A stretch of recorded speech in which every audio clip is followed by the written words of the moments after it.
बिस्मिल्लाहिर्रहमानिर्रहीम। मेरा नाम कारी गुफ्तार अहमद गुजरात से बिलोंग कर रहा हूँ। आज हम इंशाअल्लाह कुरान पाक के अंदर सूरह वाक़िया की तिलावत हदर में करेंगे। सूरह वाक़िया रिज़्क़ की तंगी को दूर करती है। फरमाया कि जो शख्स सूरह वाक़िया को मगरिब की नमाज के बाद पढ़ता है उसके घर में कभी फाका नहीं आता। तो प्लीज़ उससे पहले कि अगर आपने मेरे चैनल को सब्सक्राइब नहीं किया तो आप सब्सक्राइब कर लें और बेल आइकन के बटन को भी क्लिक कर दें, मेरी हर आने वाली पोस्ट वीडियो आप तक पहुंच सके। तो चलिए शुरू करते हैं सूरह वाक़िया की तिलावत। समात फरमाएं और अगर मेरे अल्फाज में गलती हो पढ़ने में, तजवीद की अदायगी में, तो आप मुझे कमेंट्स में रहनुमाई कर सकते हैं। जज़ाकुमुल्लाह खैरन।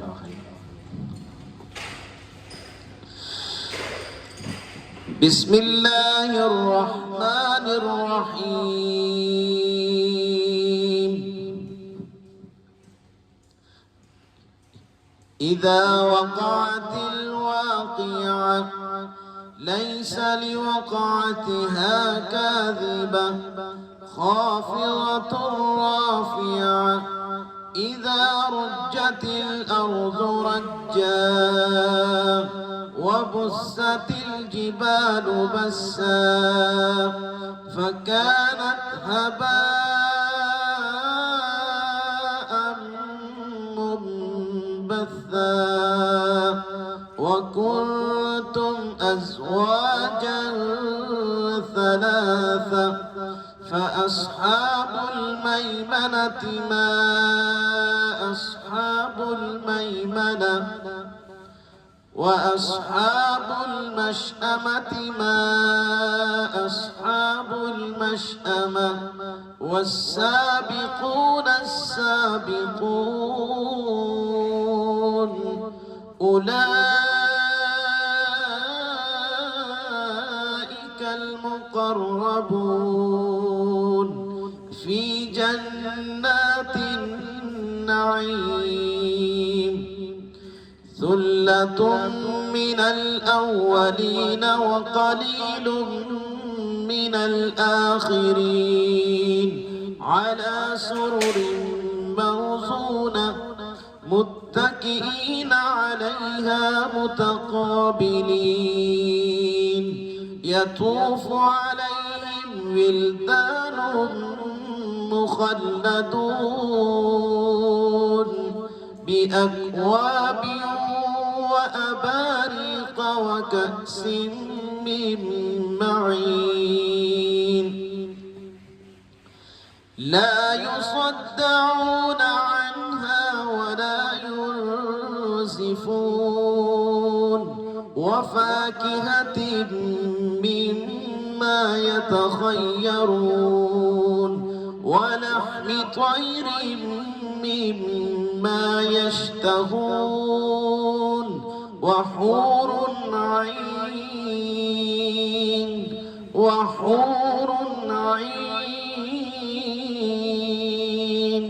كأمثال اللؤلؤ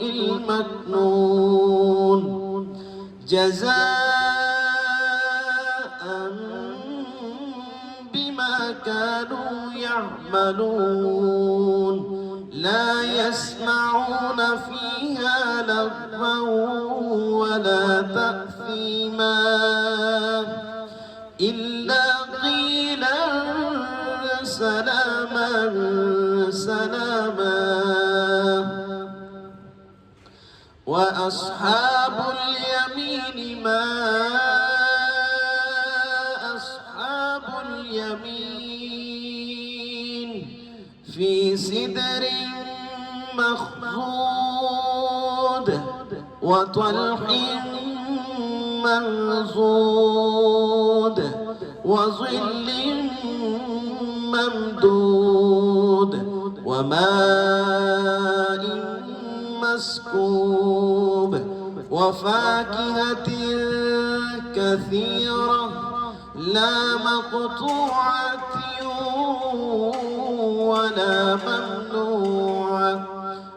وفرش مرفوعة إنا أنشأناهن إنشاء فجعلناهن أبكارا عربا أترابا لأصحاب اليمين ثلة من الأولين وثلة من الآخرين وأصحاب الشمال ما أصحاب الشمال في سموم وحميم وظل من يحموم لا بارد ولا كريم إنهم كانوا قبل ذلك مترفين وكانوا يصرون على الحنث العظيم وكانوا يقولون أئذا متنا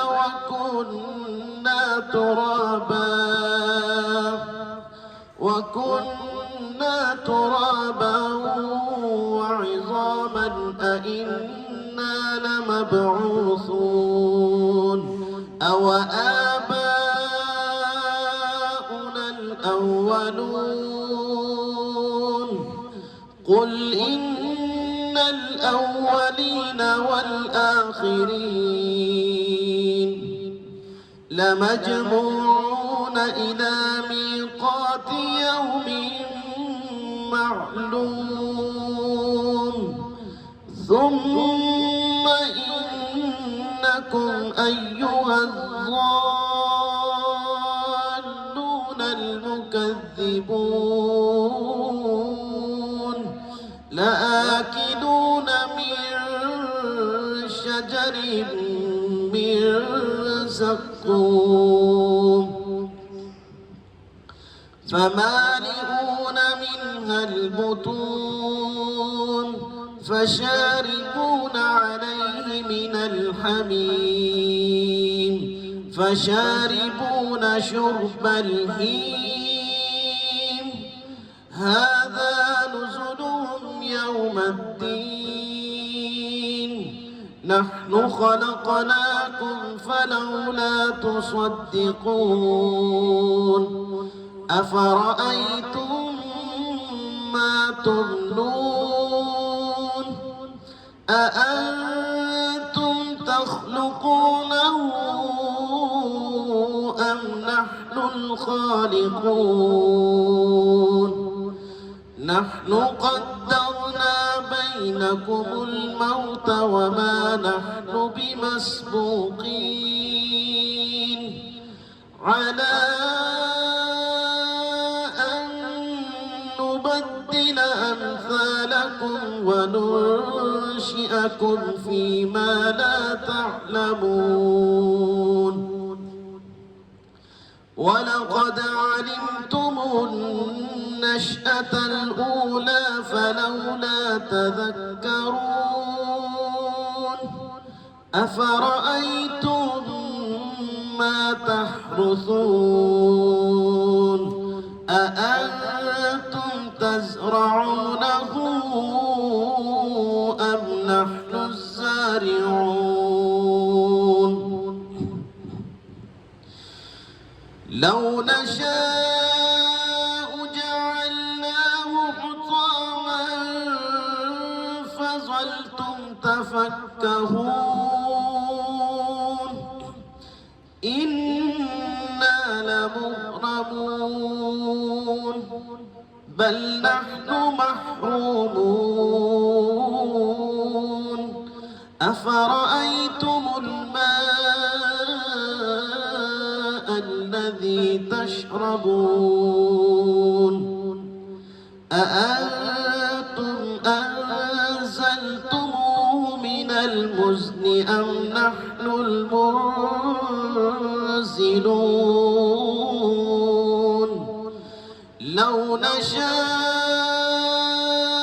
جعلناه أجاجا فلولا تشكرون أفرأيتم النار التي تورون أأنتم أنشأتم شجرتها أم نحن المنشئون نحن جعلناها تذكرة ومتاعا للمقوين فسبح باسم ربك العظيم فلا أقسم بمواقع النجوم وإنه لقسم لو تعلمون عظيم إنه لقرآن كريم في كتاب مكنون لا يمسه إلا المطهرون تنزيل من رب العالمين أفبهذا الحديث أنتم مدهنون وتجعلون رزقكم أنكم تكذبون فلولا إذا بلغت الحلقوم وأنتم حينئذ تنظرون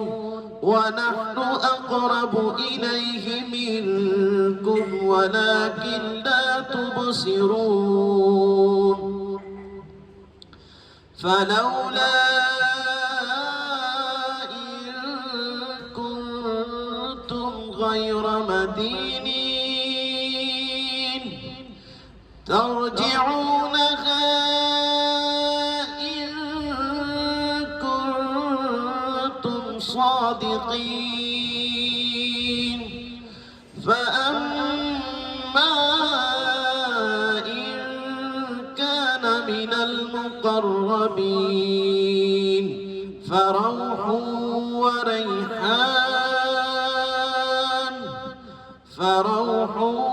وريحان وجنة نعيم وأما إن كان من أصحاب اليمين فسلام لك من أصحاب اليمين وأما إن كان من المكذبين وأما إن كان من المكذبين